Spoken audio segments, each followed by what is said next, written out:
Unified 911, anong matutulong namin sa'yo? Anya ti maitulong miken ka po. Anong may tatabang ko sa Unsay imo? akong ikatabang nimo? Ngini makadabang na misel ka no. Sa anumang wika o dialekto, may tulong na darating sa iyo.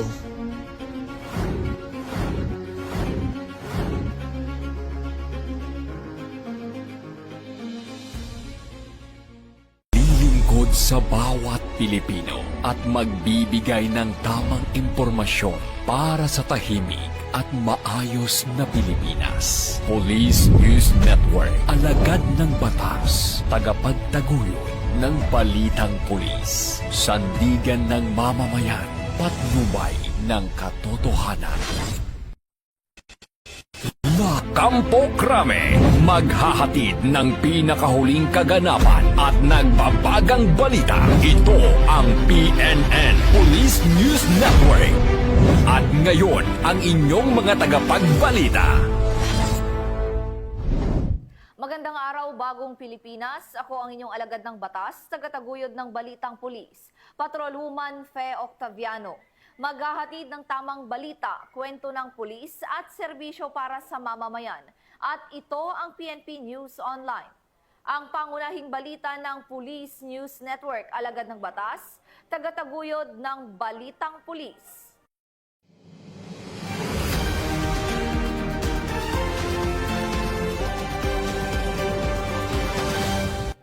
Ngayon ay araw ng linggo at narito ang mga balitang nakalap ng ating PNN correspondents sa loob ng linggong ito.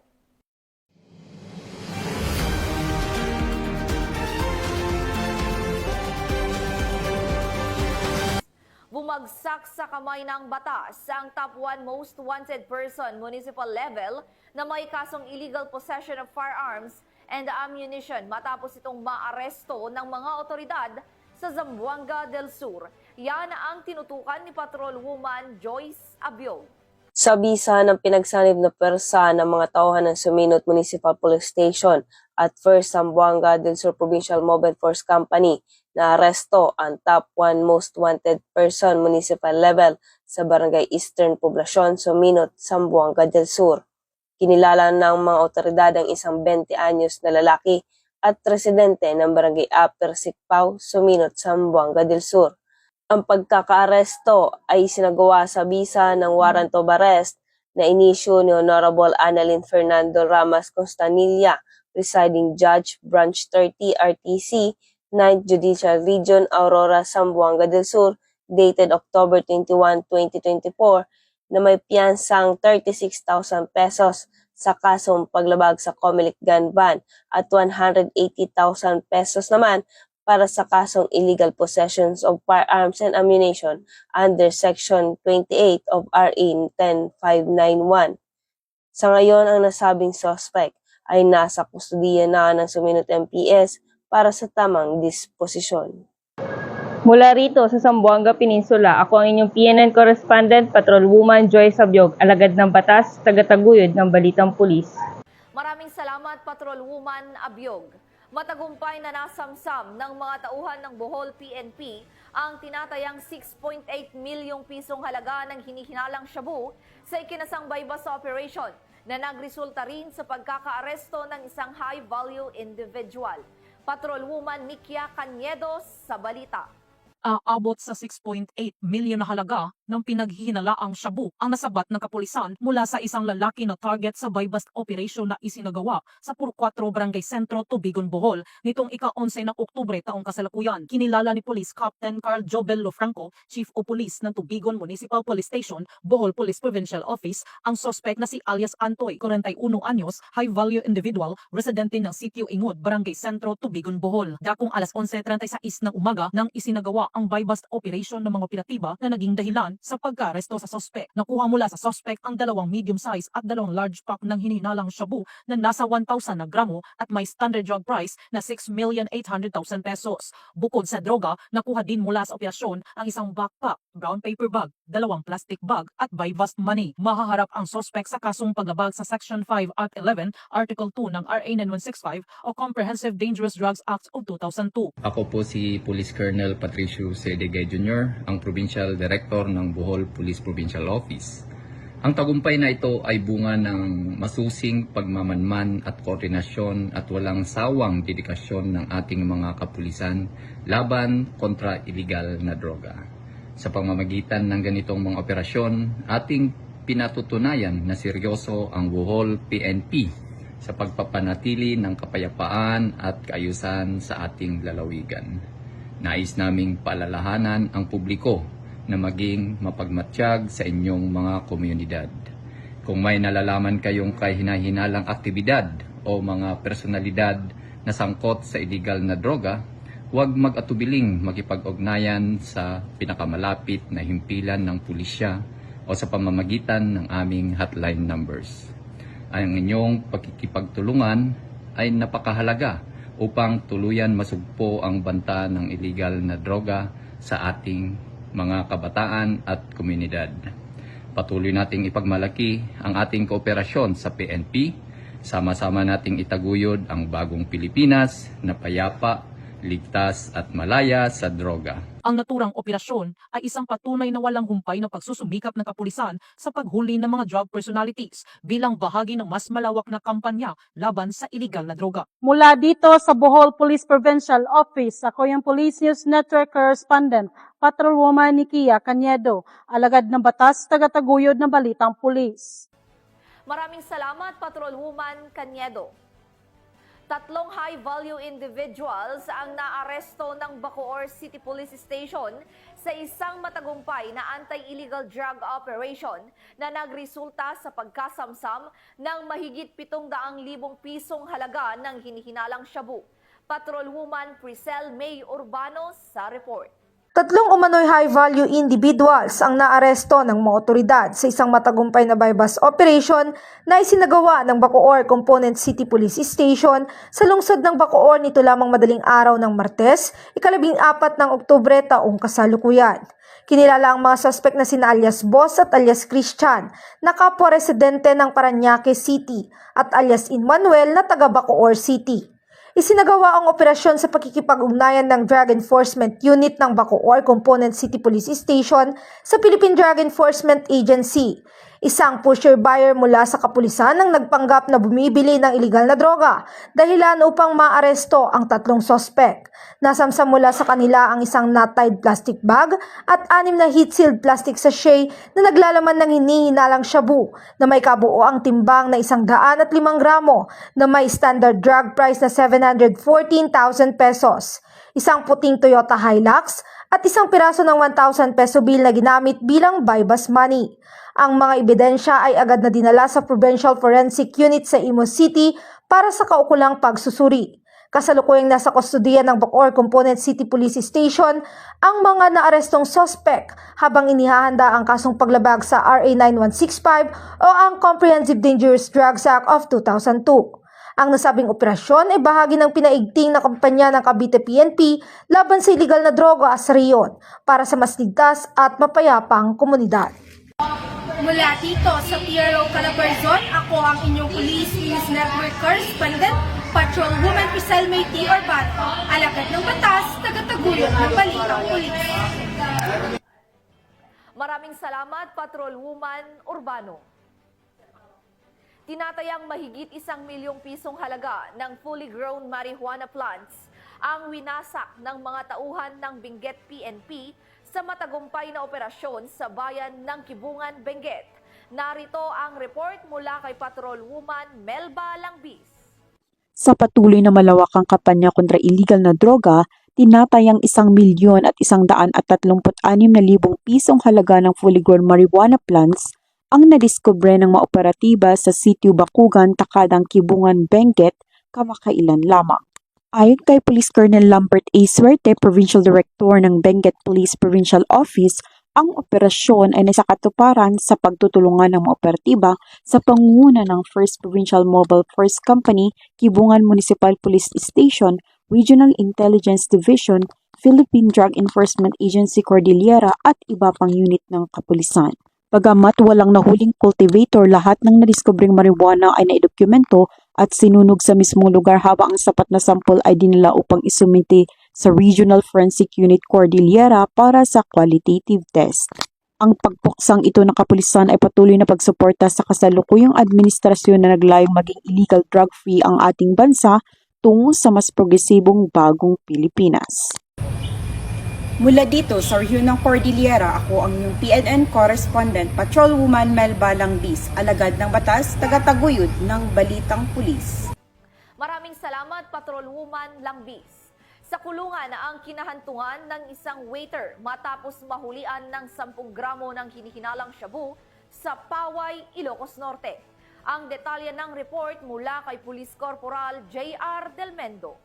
Arestado ang isang 22 anyos na lalaki na isa ring waiter matapos itong mahulian ng nasa 10 gramo ng hinihinalang shabu sa isinagawang anti-legal drug operation ng pinagsalib na puwersa ng Paway Municipal Police Station bilang lead unit, PDEU Ilocos Norte, PIU Ilocos Norte, PIDEA Ilocos Norte at RIDPRO1 sa Barangay Veronica, Paway, Ilocos Norte. Una rito, nasa posisyon na ang mga nabanggit na unit ng mga otoridad upang isagawa ang buy-bust operation sa dalawang sospek. Nalulan ng isang sasakyan. Pumarada ang mga sospek sa gilid ng kalsada sa nasabing barangay. Ngunit nang makatunog ang mga ito, dali-daling minaneho ng isa sa sospek ang sasakyan at naktakas. Naiwan naman ang nasabing waiter na kung saan ay tinangkapan itong tumakas kasabay ng pagtapo nito ng isang pakete ng sigarilyo. Ngunit nadakip din ito at naberipika na ang itinapon nitong pakete ng sigarilyo ay naglalaman ng pinaghinalaang shabu na may timbang na 10 gramo na nakapaloob sa dalawang transparent plastic sachet at nagkakahalaga ng 68,000 pesos. Kabilang din sa nakumpiskang ebidensya ang isang cellphone. Isinagawa ang markings at inventory sa mga nakumpiskang ebidensya sa presensya ng sospek at ng mga mandatory witnesses. Ang sospek ay nahaharap ngayon sa kasong paglabag sa Republic Act 9165.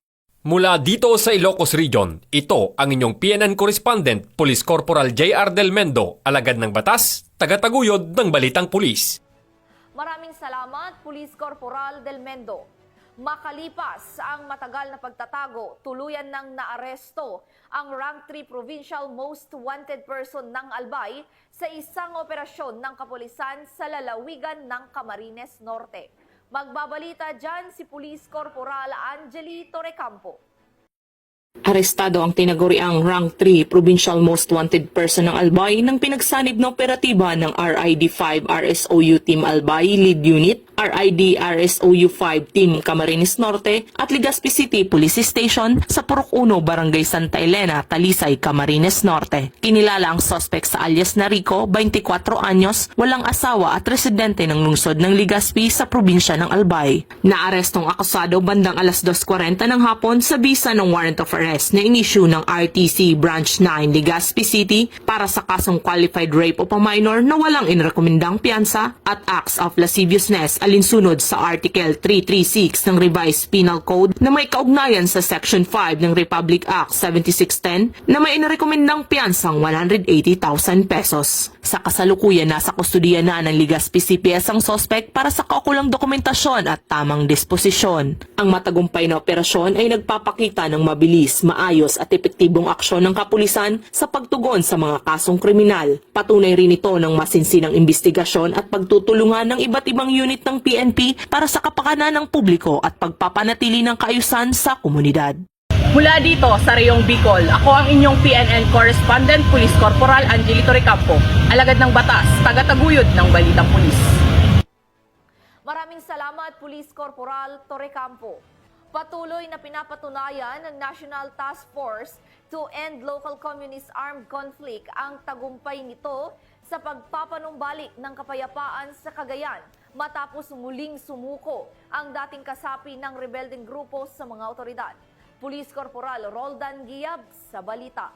Patuloy na bumubunga ang mga programa ng National Task Force to End Local Communist Armed Conflict o NTF-ELCAC sa Cagayan matapos ang panibagong voluntaryong pagsuko ng isang dating miyembro ng New People's Army sa bayan ng Alcala. Ayon sa ulat, dakong alas 3:30 ng hapon ng Oktubre 12 ngayong taon, kusang loob na sumuko si Ka Irene, 45 taong gulang, may asawa at residente ng Barangay Dalawig, Alcala, Cagayan. Isinagawa ang pagsuko sa pinagsanib na operasyon ng Alcala Police Station, Provincial Intelligence Team Cagayan South, 1st Cagayan Provincial Mobile Force Company, Provincial Intelligence Unit Cagayan Visayan Police Provincial Office at 77th Infantry Battalion ng Philippine Army. Bit-bit ni Kairin ang isang 38 caliber revolver na may 3 bala na agad isiniilalim sa kustodiya ng Alcala Police Station para sa tamang disposisyon. Sa panayam, inamin ni Kairin na nang-engganyo siya ng kanyang ama na tumulong sa mga aktibidad ng rebeldeng grupo mula 1999 hanggang 2006 bilang tagapamagitan at terrain guide sa mga operasyon ng NPA sa hangganan ng Alcala, Bagao at Gataran. Gayunman napagpasahan niyang talikuran ang kilusan upang tuluyang linisin ang kanyang pangalan at ipakita ang buong suporta sa mga programa ng pamahalaan laban sa insurhensya. Mula dito sa lalawigan ng Cagayan, ako ang inyong PNN correspondent, Police Corporal Giab, alagad ng batas, tagataguyod ng Balitang Pulis. Maraming salamat, Corporal Giap. Hindi nakalusot sa batas ang 2 babae matapos silang maaresto sa ikinasang entrapment operation ng Regional Anti-Cybercrime Unit 6 sa Iloilo City dahil sa umano'y iligal na pag-aalok ng serbisyong dental online nang walang kaukulang lisensya at permit. Yan ang tinutukan ni Patrolwoman Mary Grace Artizuela. 2 babae ang arestado sa magkahiwalay na operasyon na isinagawa ng Regional Anti-Cybercrime Unit 6 sa Iloilo City matapos silang maaktuhang nagsasagawa ng dental services na walang kaukulang lisensya at permit. Natukoy ng mga otoridad ang mga suspect sa pamamagitan ng kanilang Facebook accounts na ginagamit sa pag-aalok ng dental services online.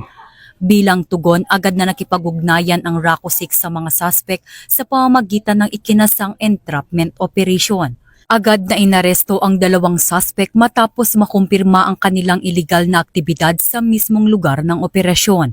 Na-recover din ang iba't ibang aparato na ginagamit sa pagsasagawa ng dental procedures.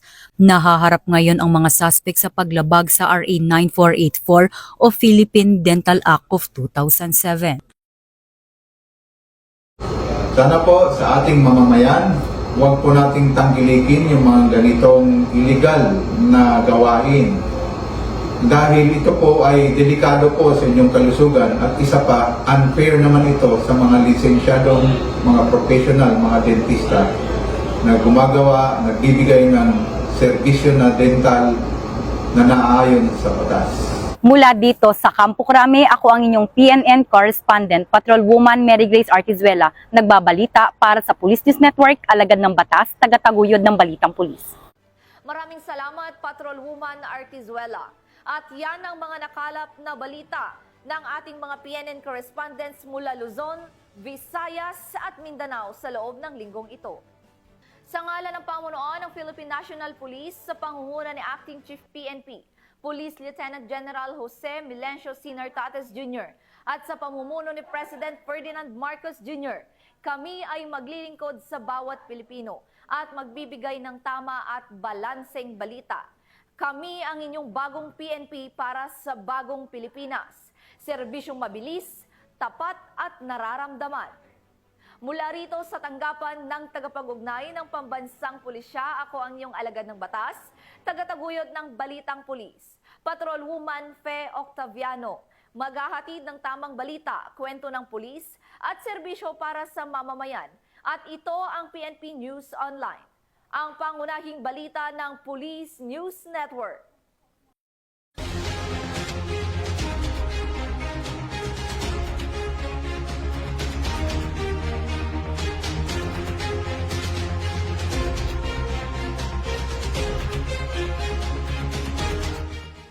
Police News Network, alagad ng batas, tagapagtaguyod ng Balitang Pulis.